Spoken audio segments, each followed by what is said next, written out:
An official good afternoon, everyone. I am Chrisanne Gale. I'm the Chief Strategy and Policy Officer and co-director at the Trust for Learning. And on behalf of the Trust and our partners at the National Center for Montessori in the Public Sector, a very big welcome to you all, and thanks for joining us today. This is going to be a really exciting conversation, and I can't wait to dig in. For those of you who may not be familiar with the Trust for Learning, we are a philanthropic partnership that supports high quality, ideal learning environments for every child, regardless of family income, race, ethnicity, disability status, language, and other characteristics. And we believe at the Trust that all children deserve the ability to thrive in beautiful, child-centered, relationship-based learning environments that address the needs of the whole child. One of the models that exemplifies ideal learning is the Montessori approach. The Trust is proud to have supported the expansion of Montessori programs in the public sector over the years.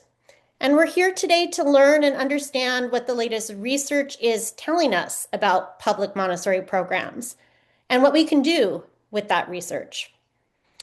In October of this year, a first of its kind national randomized controlled trial followed nearly 600 children across 24 public Montessori sites. This study found that public Montessori programs strengthen early learning outcomes. And by the end of kindergarten, children who received a seat based on random lottery selection to attend public Montessori schools outperformed their peers in reading, executive function, short-term memory, and social understanding. Additionally, the cost of delivering these outcomes over 3 years was significantly lower for districts and taxpayers. These findings matter beyond Montessori. They raise essential questions about what high-quality early learning looks like, what it costs to sustain it, and how policy and funding systems can support effective, equity-driven models. And as we know, leaders across the country are facing many challenges right now: increasing child needs, constrained resources, and pressure to demonstrate impact. So today's conversation sits squarely at the intersection of these realities. Today, we're going to hear from experts across research, practice, and policy who will help us explore how this research can inform smarter policy, better implementation, and stronger outcomes for all children. So I'm so thrilled to introduce our panel. First, Dr. Corey Borgman, who's the Education and Outreach Director for the Montessori Science Program at the University of Virginia.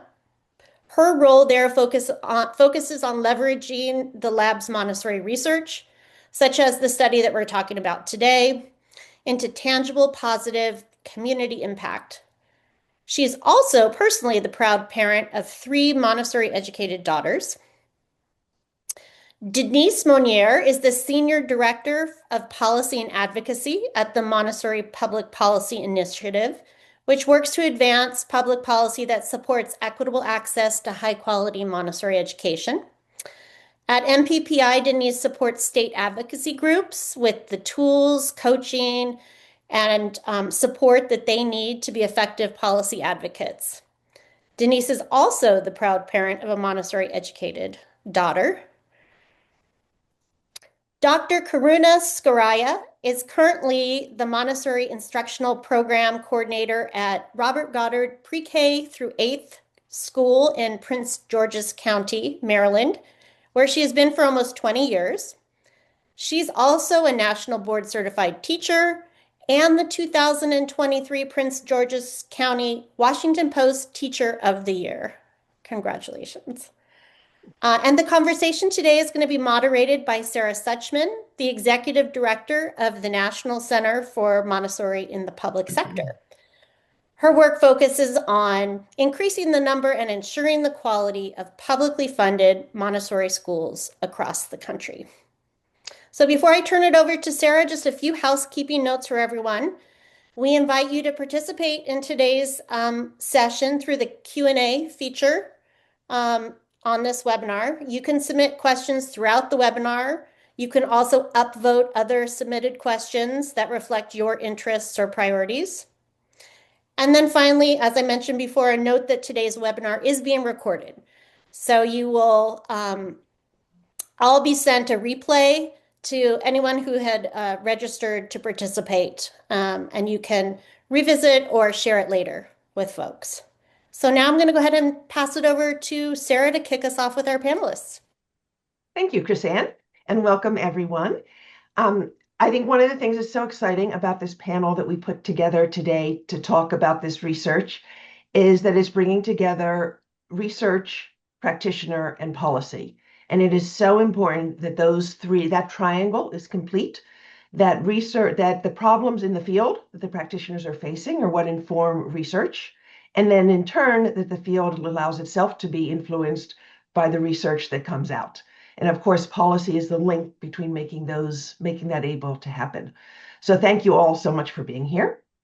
And to start out, Corey, I was wondering if you could get us started. Chrisanne talked a bit about what the study is, but what question you started out asking, and how you felt you did at finding an answer to that question.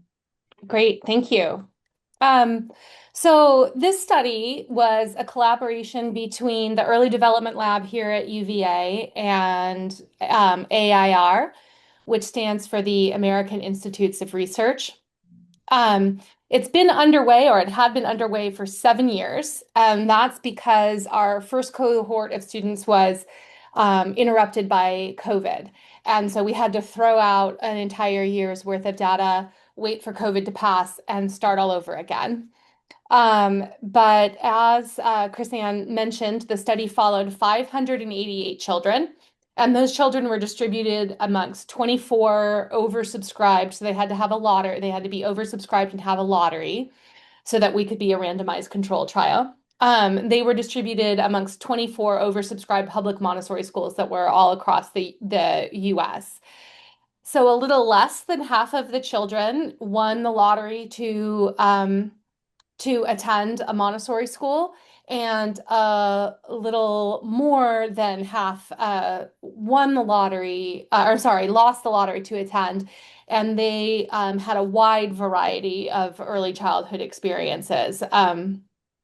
From going to other charter schools. In fact, a small percentage of them ended up attending other Montessori schools. They're still in the control group, but a fair amount of them actually went on to attend other Montessori schools. So all of the children were tested at the point of joining the study. They were tested for baseline equivalence to make sure that they didn't come in with any major differences, either demographic or outcome related. So they were tested for baseline equivalence on demographic measures like parental income, maternal education, et cetera, and also on the same outcome studies that we would do as they went along. They took those studies at the age appropriate point coming in to make sure that one group wasn't already ahead of the other group. And then any minor imbalances in that baseline equivalence were controlled for in analysis. So for instance, the Montessori group had slightly higher tendency to have a higher income and to have higher maternal education. So that was controlled for in analysis. So interestingly enough, but in keeping with prior research, no effects were found at pre-K 3 or pre-K 4, no statistically significant effects. So at both of those test points, children were tested at incoming, at the end of pre-K 3, end of pre-K 4, and then kindergarten. And at the end of pre-K 3 and 4, there were no effects. But at the end of kindergarten, there were statistically significant advantages for attending, for winning the lottery to attend Montessori preschool. So there, at that point, Montessori children scored significantly higher on the Woodcock-Johnson letter word identification test, which is a literacy measure. They tested higher at head, toes, knees, shoulder, and forward digit span. Both of those are executive function measures. And they tested higher for theory of mind, which is a measure of social understanding. And the effect sizes of those were moderate to large, depending on the analytical approach. And I say that because we looked at the data two ways. What is the impact of winning the lottery to attend, and what is the impact for actually attending?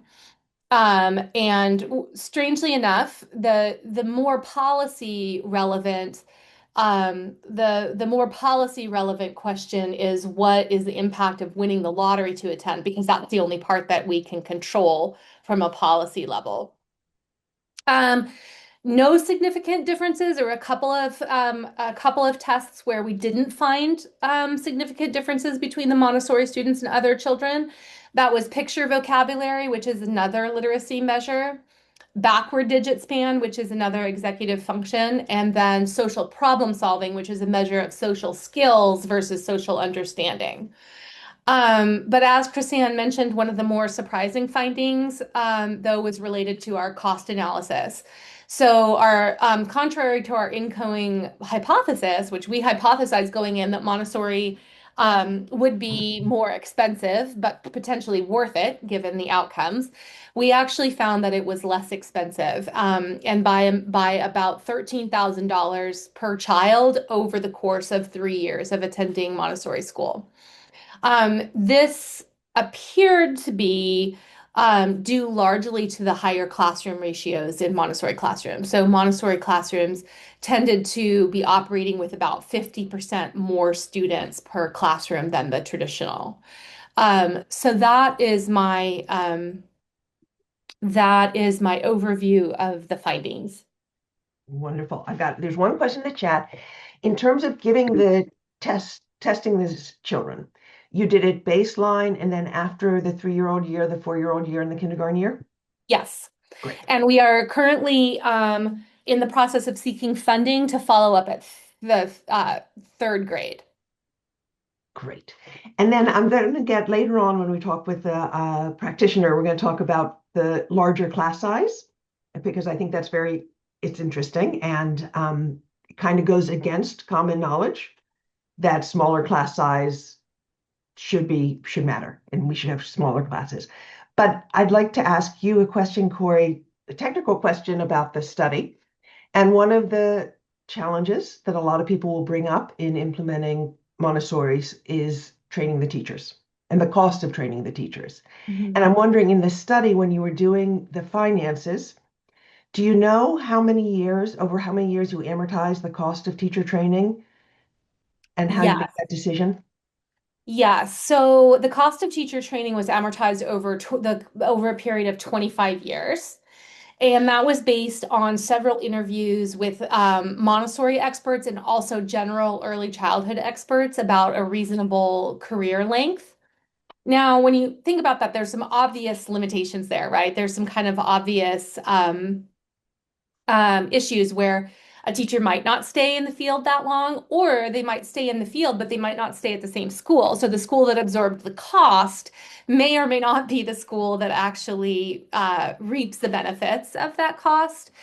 Um, but there's a couple of things here. We kept that assumption constant across both Montessori and traditional educators. So we made sure that the assumptions that we made about career length were made for both sets of teachers. So whereas we know actually from prior research that Montessori teachers actually tend to have longer career lengths, they tend to stay in the classroom longer, and they have less turnover. So, but we ignored that data and kept that assumption constant across both. Thank you. And what you just said that there are the larger ratios. What were the ratios, different student-teacher ratios between the two different kinds of programs? I'm not sure that I can pull that information right now, but what I can do is that when someone else is talking, I can pull that up. I have, yeah, I can pull that up and put it in the chat. Okay, thank you. So Denise, given the findings of this study, what do we want policymakers to understand coming out of this study? Thank you, Sarah. And I just want to say thank you to the Trust and for NCMPS for setting this up and inviting MPPI to be part of this conversation. And also, before I make any comments, I really want to stress how important it is for everyone on this webinar and in the early childhood community to understand how important it is for the Montessori community to be a collaborative part of the broader world of early childhood education. We do think it is imperative for fully implemented Montessori education to become a choice for every family within that larger world. Dr. Borgman was talking about winning the lottery. We don't want children to have to win the lottery to be able to be in a Montessori program or any program, but we're not attempting in any way to devalue all the other choices that parents do and should have as well. That said, I would highlight here that because this study was specifically conducted in public schools, it does show that Montessori can be considered as an at-scale model for publicly funded programs. I don't think that's the way Montessori has typically been looked at, either by school districts or by state policymakers. And I feel like this is a really, really important opportunity for the Montessori community to ask those policymakers to take a different perspective when considering the needs of Montessori classrooms, to really look at Montessori as a really relevant but also completely separate type of education than conventional early childhood education. Both early childhood, most of the early childhood research that policymakers have access to and are used to referencing when they build policy has been conducted in conventional classroom environments. And we really want those policymakers to be able to see that the setting in the Montessori programs is actually different enough to warrant a different perspective. And I feel like this is also a signal that we need more dialogue between those Montessori educators and the Montessori community and those policymakers about what is possible if policies allow Montessori programs to function as fully implemented. I think it's also an important part of this dialogue that the needs of those fully implemented Montessori programs are not necessarily translatable to non-Montessori or even those Montessori-inspired programs. What I'm saying here is that, like Dr. Borgman's talking about those class sizes and how they affect costs. And the reason those class sizes work is because Montessori credentialed teachers have been specifically prepared to lead classrooms with those larger group sizes and those 3-year mixed age groupings. Those are really hallmarks of Montessori education. Because Montessori is a complete system of education, two things are true. First of all, eliminating aspects of the system can seriously impact those outcomes that Dr. Borgman was talking about for children. And also sometimes adding one or two Montessori components to a non-Montessori classroom doesn't necessarily make them more effective. Like what we're not trying to say, put 30 children in a non-Montessori classroom. That doesn't fit with the philosophy and the research around that environment. Mhm. Super, super important. Um, so if that's for policymakers, what would parents take away from this study? So I kind of feel like if I was a parent and I'm choosing preschool for my child, I Mhm, want them, I'm choosing a place where I think they're going to gain skills and progress developmentally as a result of that experience. And I want them to retain those skills as they grow up, right? And I feel like these findings clearly show that that's an advantage of Montessori early childhood programs. mhm, If we can also see that Montessori is not actually more costly, but maybe even less costly, considerably less costly, then that means it's a completely feasible option for any program, whether it's publicly or privately funded. So what I would say is that the Montessori community has a strong advocacy community for policy change, but mhm, parents can be excellent advocates for public Montessori as a choice. mhm, As I mentioned, it's our goal in the Montessori community to be an accepted and accessible option and an active participant in mhm, that broader early childhood landscape and so many important dialogues that are taking place in that community right now. mhm. And how about for parents, are there implications about the idea that at the end of 3 and 4, the Montessori classrooms were performing the same as the other classrooms, and that we saw the bump at the end of K? It's funny. Is that My colleague convincing and to I were parents? just talking about that before Yes. we got on the webinar. And I think what I'll say here right now is that as a parent who watched a child go through that 3-year cycle, there is definitely Mhm. something, and I'll use the word as a parent and not a Montessori teacher, almost magical about the way Mhm. that all of that learning comes to fruition in that 3rd year. And I know this poses a lot of policy challenges that I think that you'll talk about maybe later in this conversation.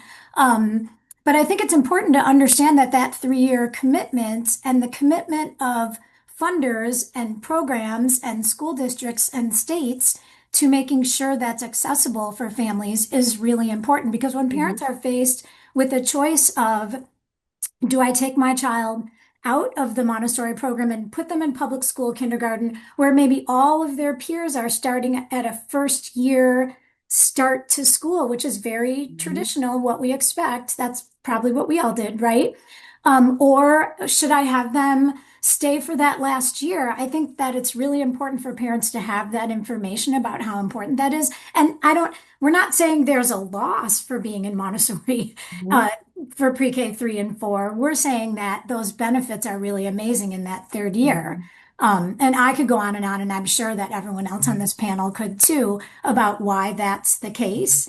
But I really think this is definitely a situation where we're asking policy systems to look at what's best for children and not just turn to the way they usually make decisions. Mhm. Is that a And I sufficient think in the answer? public setting, one of the real challenges is that we have so often, though Dr. Scarai is going to talk about one where it's different, the 3 and 4-year-old education takes place in one setting, and then 5 and on takes place in another, if you're even fortunate enough to have the public funding for the 3 and 4-year-olds. So how can we help more publicly funded settings bridge that gap so that we have an opportunity for that smooth pathway through the kindergarten benefits? You Dr. know what? Can I just say something really quick about that? Because I've been working with some public schools who are struggling to keep that intact Mhm. 3, 4, and 5-year-old classroom.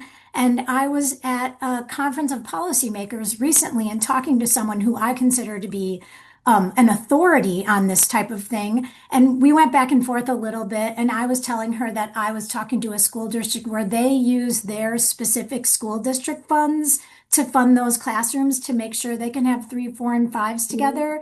And she literally said that her best advice is to try to go around the way policies are right now, which may be a solution for today, but I also feel like it Mhm. speaks to how important that change, the need for change is. What did you mean go around that? She meant like because the school district has internal Mhm. funds that they fund those 3, 4, and 5-year Mhm. old classrooms with, they don't have to Right. worry about Yes. where those funds came from Right. before they Yes. belong to them. Yeah, And does that make sense? there are some very few public districts in the Yep. country that have the funding to Yep. be able to make it a line item in their budget and not need or expect funding from the state or from the federal government to do that. There are Exactly. And this few, is a they big are district. they Yeah. are the minority, Yes. but they do exist. And then there are some states. I see someone said in the chat that there isn't public funding for 3 and 4-year-olds. There are places where there is. This varies from state to state. Widely. So there are, and we're going to turn to Dr. Scaria, who is in one of those places where they do start public funding at 3 years old. And if you could talk a little bit, Dr. Scaria, about your experience with that 3-year span, and then from being in the classroom, do you have hypotheses around what happens during that 3rd year that contributes to the results that the study found?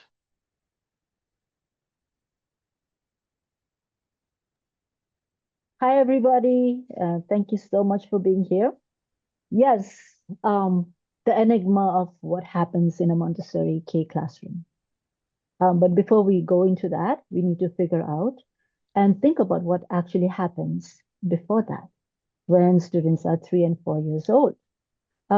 In the Montessori pre-K to 5 primary education model, um, we always talk about explosion into learning, and which is often seen in the kindergarten year, which is the last year of the primary cycle.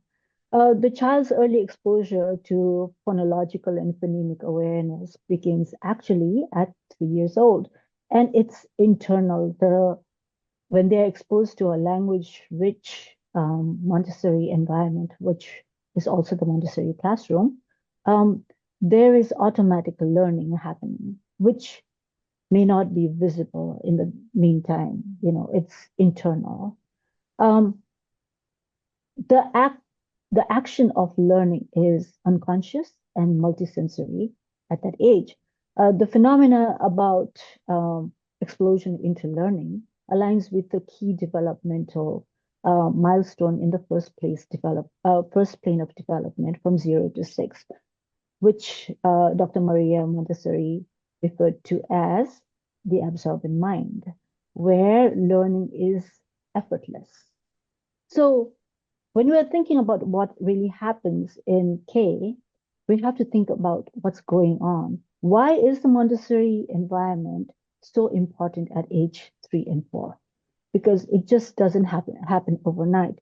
There is a sequential, very strategically based learning that's happening, although it may not appear to be so. So the child's physical development and the sensitive period for language intersects when they are 5 years old, around that time, because up to that time, they have a multisensory link to language. They're hearing phonetic sound, seeing the letter, and kinesthetically tracing letters. So understanding the shapes. So during that time, the phonetic and phonemic practice promotes automatic, automaticity. I practiced that word. And fluency until the sound symbol is actually ingrained in the muscular memory. And it's very important that all of these happen before they become a kindergartner in a Montessori classroom. So in the early years, encoding happens. And encoding means sound to letter association, which is easier than decoding from letter to sound association. Sound to letter association follows the natural path of speech. You're speaking, you're hearing the sounds, whereas decoding from letter to sound, it happens much later because you have to recognize the letter and then recall the sound and then synthesize it. So the Montessori method actually follows the phonetic way of teaching language through sound games, through sandpaper letters. And all of these things are happening simultaneously as a 3 and 4 year old is developing. So to reach that point of explosion into learning, all of these things must happen, which is why the 3 year cycle is so important. Again, once students master the letter sound connection, they start writing without using a pencil. They use the movable alphabets because even at that time, their fingers may not be physically ready to hold a pencil. So while they're developing strength through the mechanics of writing, through practical exercises, through metal insets, they are also encoding and decoding internally. When they become kindergartners, the hands are stronger.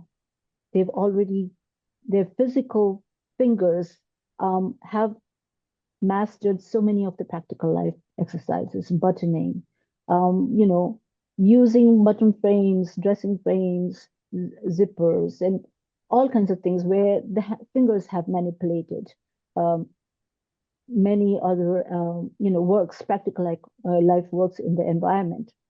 So in the kindergarten year, the child transitions from decoding 3 letter phonetic words to phonograms, where you have double sounds creating a new sound, or two sounds creating a new sound, or high frequency words or sight words, which are which cannot be sounded out, to the he, she, it, father, mother, which they have to commit to memory. So memorization is also happening simultaneously.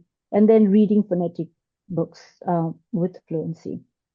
So once these fundamentals are mastered, the child becomes a fluent reader.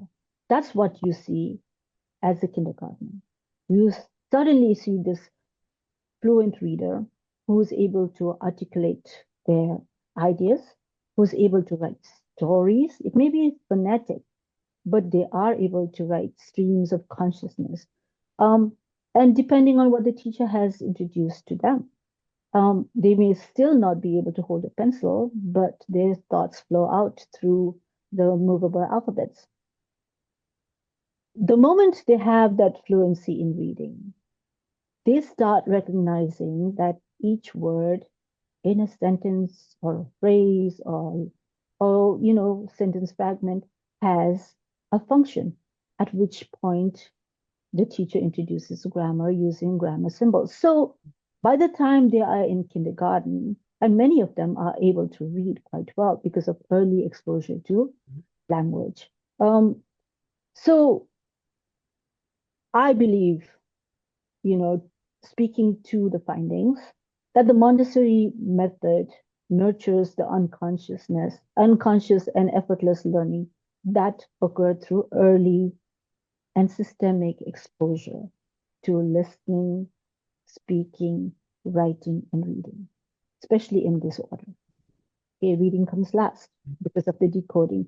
And from ages 3 and 4, this happens, which is not visible because a lot of it is internal.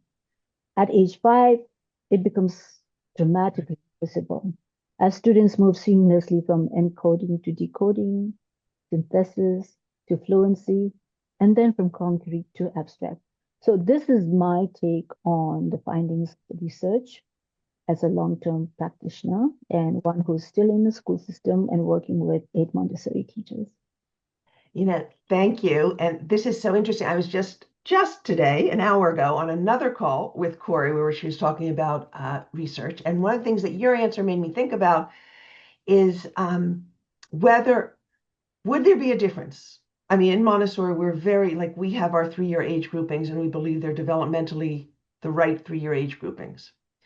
Would there be a difference? How important is it that the 3, 4, and 5-year-olds are in the same classroom? Or if I sent my child, and we don't know, this is another research question for Corey, if I sent my child, or if the way that it was set up is I was in a Head Start, my child was in a Head Start Montessori program when they were 3 and 4, and then they moved to a standalone kindergarten 5-year-old program when they got to the public school setting. Would we see those same differences, or is being part of a multi-year classroom with the teaching that you do of the younger students and the modeling, how important is that? I don't think we know the answer to that, but Corey, you can put that on your list, because right now, in most places, 3 and 4 funding is separate from the 5-year-old funding. But let's say we had 3 and 4 Montessori, and then they went to 5-year-old kindergarten standalone Montessori. Would that be as good? And I think we don't know, but your answer really made me think about that question. Because I've always thought it's a policy issue. We got to get 3 and 4-year-old funding into the K-12 system so that we have a 3-year-old through 12 system of funding. But maybe it would work to keep 3 and 4 separate if it was Montessori and then led into a standalone 5. We don't know.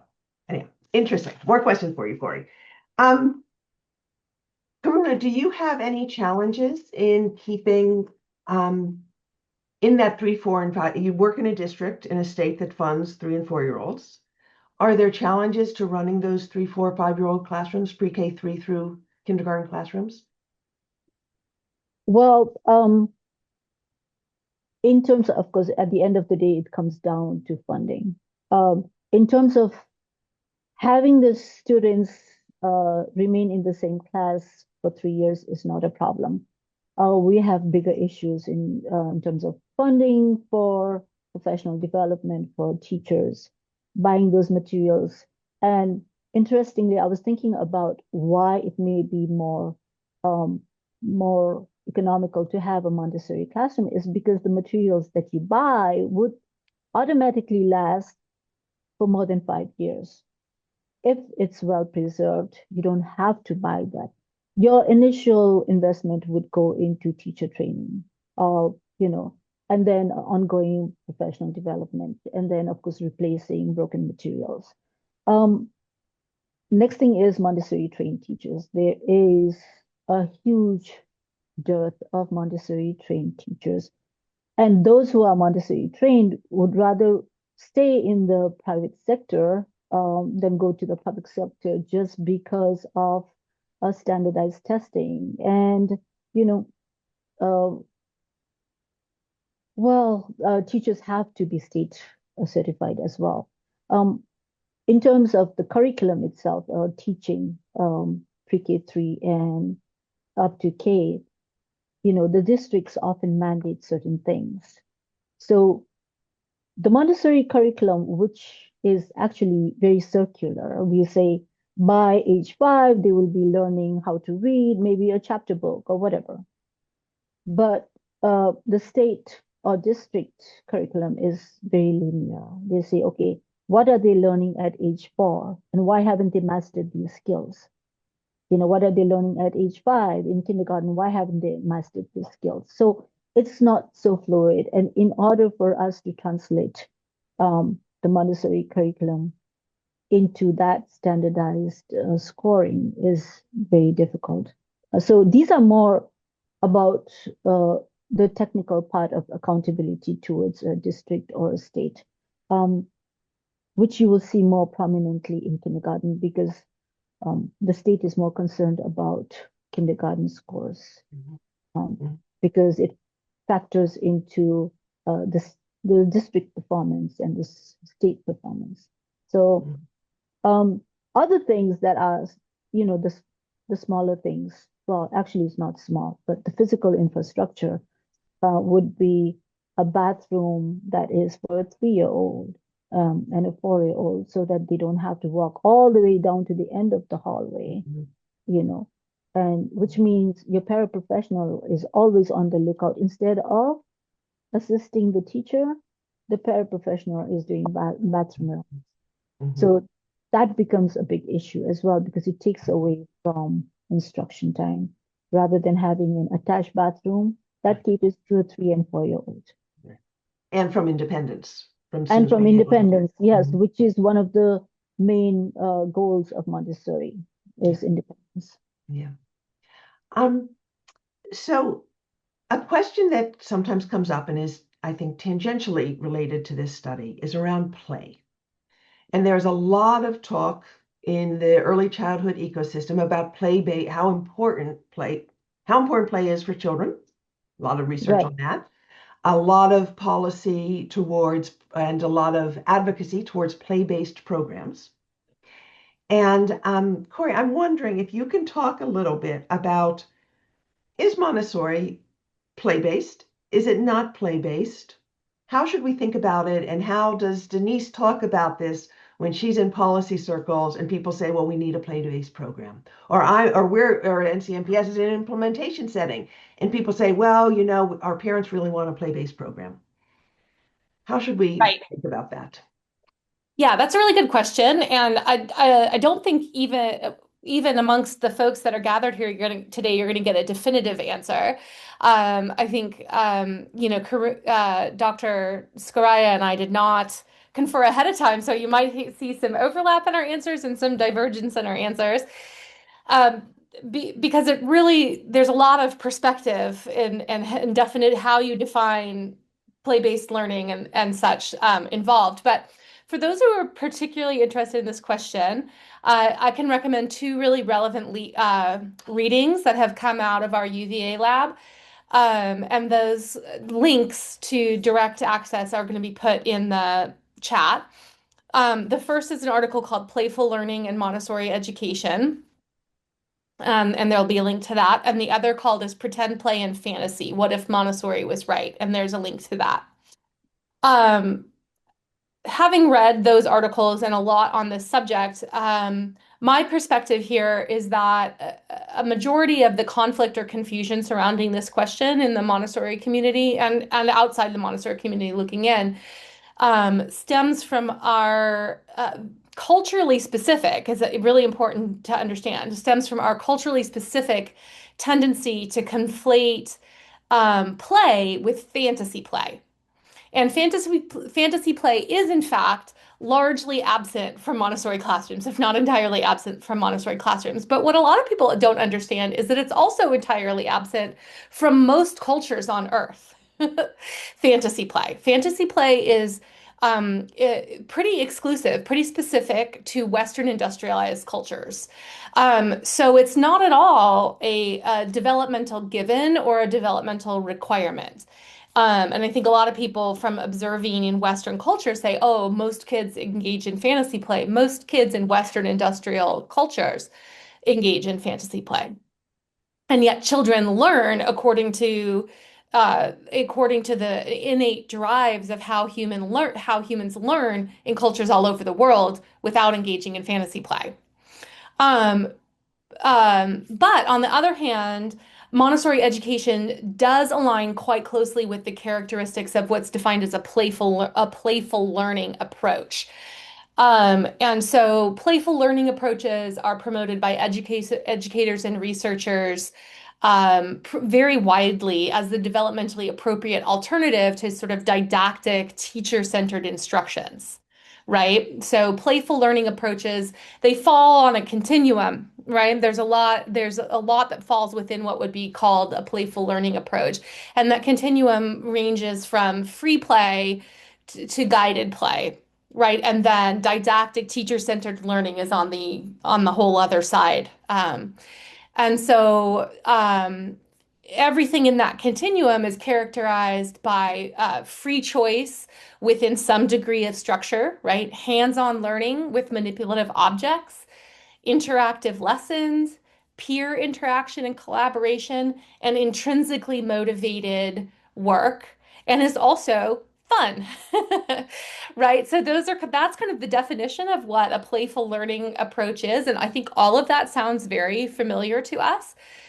So is Montessori fantasy play? No. And is it unguided free play, right? If you fall on the one end of that continuum, it has almost no teacher supervision or interaction, no predetermined learning goals that the play is guided towards. That's free play. Is Montessori unguided free play? No. But is it a form of playful learning in which freedom and play are guided towards overarching developmental objectives? I would argue that yes, it is. And so I'm curious to hear too. I'm going to pass the mic to Dr. Scaraya, who has some more perspective on this. Sure. So the Montessori methodology is a constructivist approach, which means while students are engaging with the activity, or you would say play, they are building knowledge. And the more they engage with it, the more they are building a foundation of knowledge through sensorial engagement as well as through discovery. So while it may have play-based characteristics, it is not play-based. Every activity that is introduced is very systematically introduced by the teacher. There is a focus for either learning a concept or mastering a new concept.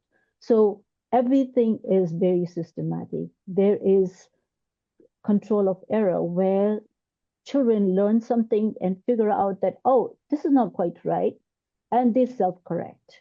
So, for example, and I can go into something that may seem like a very, very simple thing, like pouring water from one glass container to another glass container, which may be considered as water play in general terms.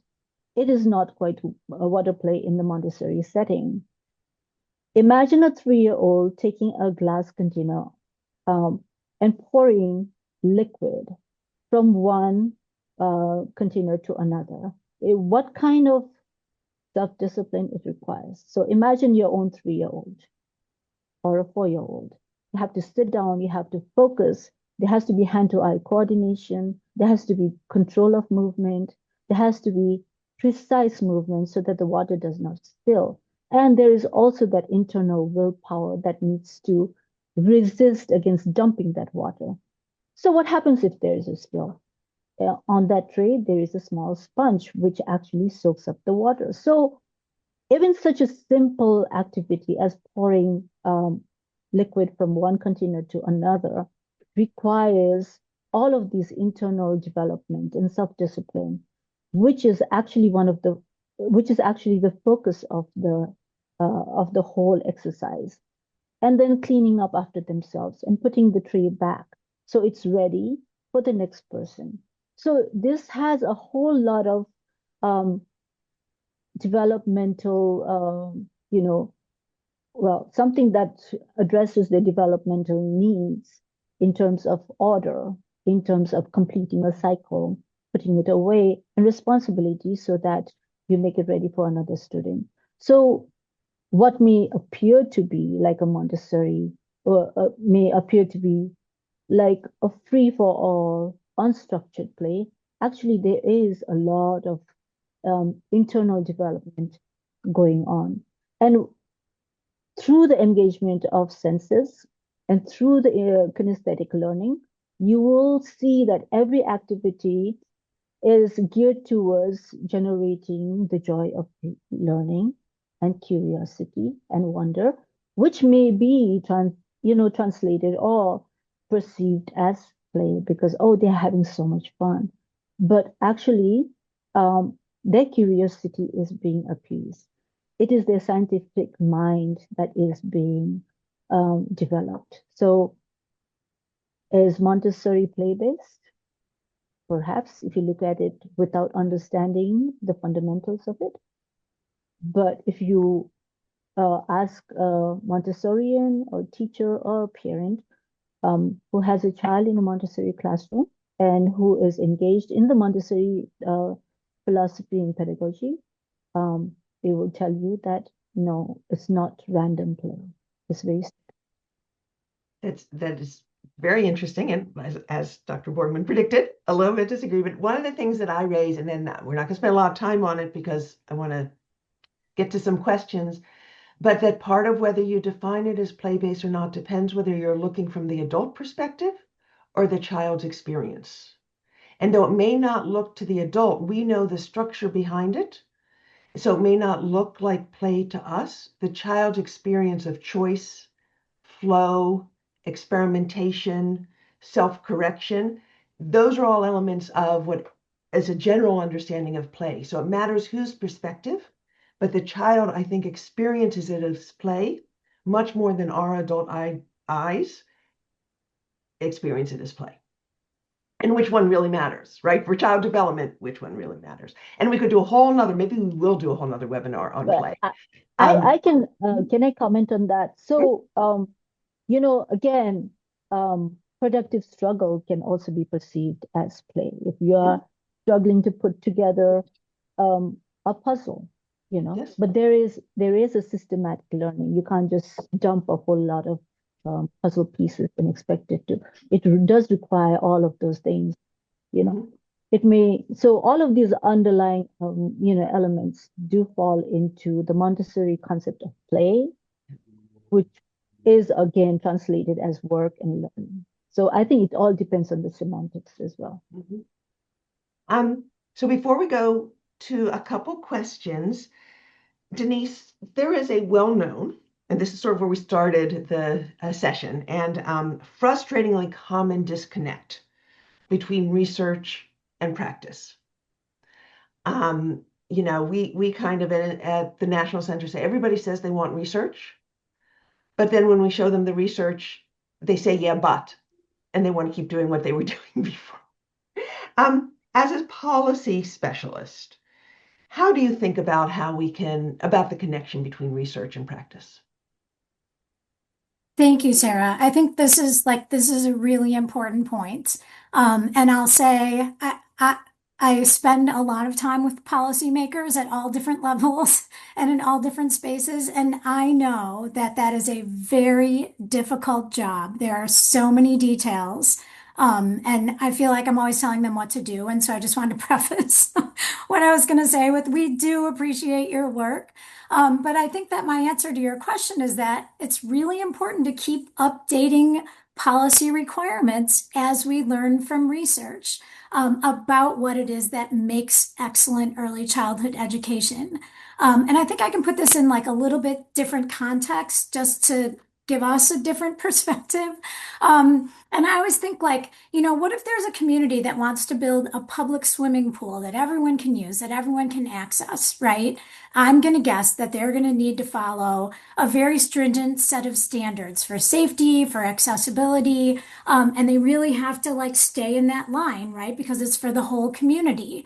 But say if someone who lives in that same community wants to build a swimming pool in their own backyard, right? They will have so much more flexibility to make choices about what'll make that pool the most enjoyable and productive and accessible for themselves and their guest, right?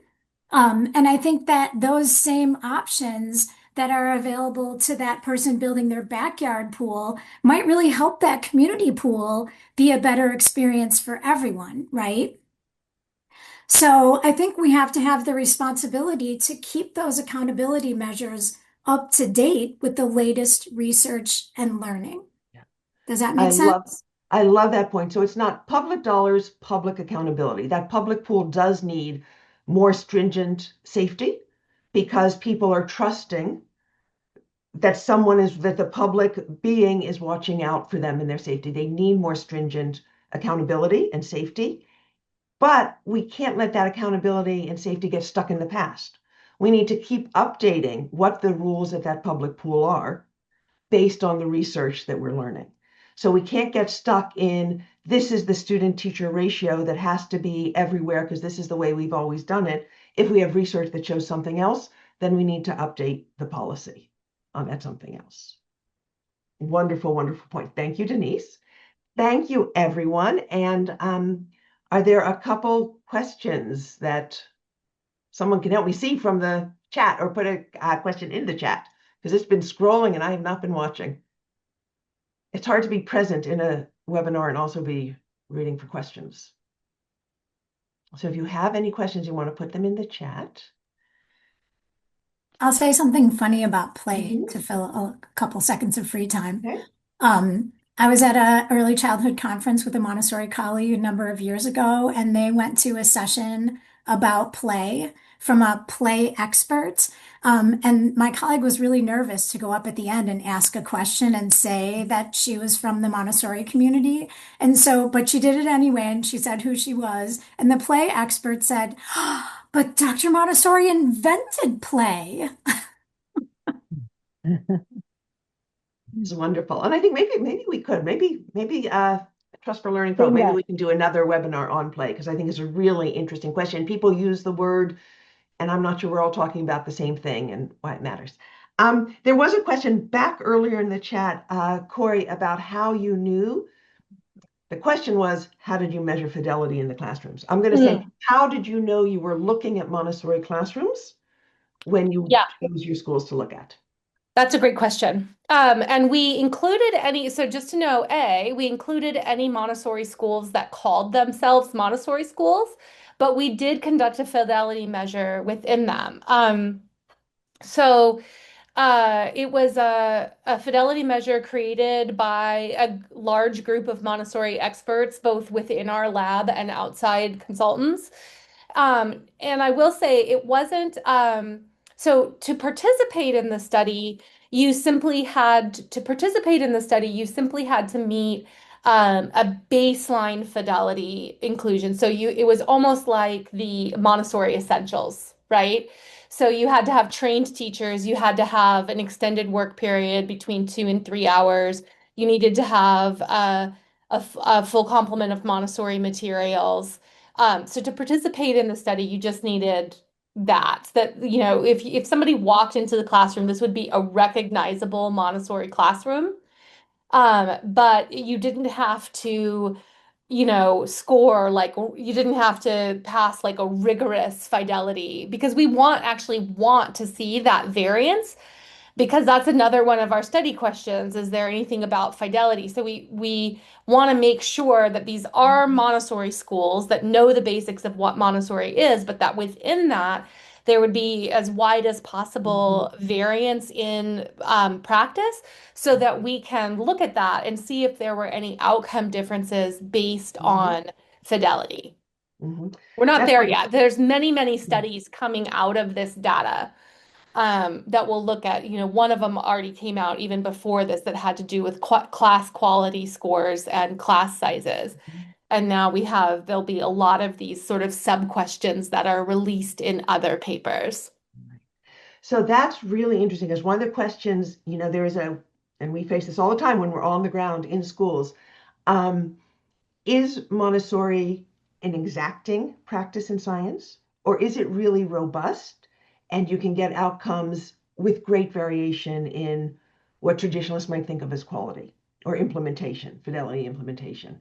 Um, and of course, on the ground in public schools, we see a huge range in implementation. Yeah. And Yes, I can tell us answer. what's coming out of this research. What's next? Well, that's so so the look at sort of impact of fidelity is one of them, and what outcomes track with increased fidelity and which don't. We do to kind of answer a little bit the question you just posed there, Sarah, is one thing that so far with prior research has been very robust has been literacy. We've even seen studies in what we would not in classrooms that were Montessori but would not have passed that initial like Montessori. There's a French study, and none of the three teachers involved, none of the three Montessori teachers involved were Montessori trained. One had just started training, and the other two were completely untrained. And so I will say in that study, they did not find what we usually find, except for when it came to literacy. And literacy was still quite robust to that variation in Mhm, fidelity. But we didn't find any of the other things that we usually find, like executive function, social emotional understanding, mhm. math, science, etc. Fascinating. And is there anything else you want to tell us about what's coming down the pike in the research community? Yeah, so one of the things that I really love about engaging with research is that every time you uncover a finding, a couple more questions pop up, right? And so that's one of the really interesting things. You answer a question or five questions, you're going to get two or three more questions that are worth pursuing. And um, out of this study, two two sort of important questions that pop to mind immediately. One has to do with those kindergarten benefits that we talked about. Um, our impact did not show at 3, it didn't show at 4. It did show at kindergarten, and that's a time that a lot of times in traditional early childhood education, you actually start to find fade out effects from preschool. So a lot of times in traditional ed, by the end of kindergarten, a lot of the benefits that you saw going into kindergarten have kind of washed out. And so this is really unique to see that ours actually, that's when ours appeared. And we want to follow up. So the main thing, the really main question hanging out there is, do we still see them at 3? So that would be really major because we've also seen studies like that out of Tennessee that were really crushing to the researchers and all of the participants that great ingoing kindergarten readiness markers by the end of kindergarten that had faded. And then by third grade and sixth grade, we actually saw those that had a pre-K experience um, faring worse, both academically, social, emotionally, and behaviorally by the time they were third and sixth grade. And we don't know whether that's going to be the case with us. So it is intriguing that our benefits appeared at the end of kindergarten instead of washed away, but did they stay until third grade? Right? Mhm. So that's a main question that we have. We also don't know whether those kindergarten benefits um, appeared the same in kids who left and had kindergarten elsewhere and kindergarten and kindergartners that stayed in Montessori. By that year of the study, we had enough attrition and overlap, people who moved from Montessori to traditional or traditional to Montessori, that there were a small number of students who were full compliers with what they started with in third grade. So we couldn't explain whether those benefits were isolated amongst kids who stayed for kindergarten or whether they got the kindergarten benefits no matter the environment that they were in. Oh, that's fascinating. So if you take two Head Start programs, one that is Montessori, one that isn't, at the Yes, end, when they leave the Head Start program, according to this study, both groups would be doing the same. They go into a non-Montessori kindergarten program. And do we see a difference for the kids who had Montessori when they were 3 and 4? we don't know. We don't know. Yeah, That is we a don't know. fabulous next question, because It that is is the it reality in many And it's places. a question that we hoped to be able Mhm. to address in this. It just turned out, there were what like a fascinating thing about research, 20% of the kids who lost the lottery and did not attended Montessori elsewhere. Mhm. So even in our control group, 1/5 of the students were Montessori students. Mhm. And Um, their outcomes went in with the non-Montessori group. So yes. if they weren't in that group, the difference might have been even bigger. Yes. Now that's where I came down to remember me saying the effect sizes depended on the analytical approach. And sorry, this is getting a Mhm. little bit wonky, but there's two ways to look at this, that they were given a slot or that they accepted the slot and were what we call full compliers, right? So even accepting the slot doesn't mean you're a full complier. So there's the effect of um there's two ways that we looked at it. The second way we looked at it was only kids who got the slot and then also took it and attended. And as you might imagine, the effect sizes in that group are much larger. They're substantially larger. So we know that there was even more benefit of actually attending Montessori. But going in, the analytical approach that was recommended was just the winning the slot, again, because that is the most policy relevant. You say, if you offer this lottery, this is the outcome that you can expect, because you don't have any control over whether children and their parents actually choose to engage or stay. Very interesting. A little wonky and very Yeah, a interesting. little wonky. Wonderful. So I want to thank the Trust for Learning for co-hosting this with the National Center. And I want to thank our guests, Dr. Scaraya, Denise Monet, and Dr. Corey Boardman for joining us with your policy, researcher, and practitioner perspectives. Thank you all so much.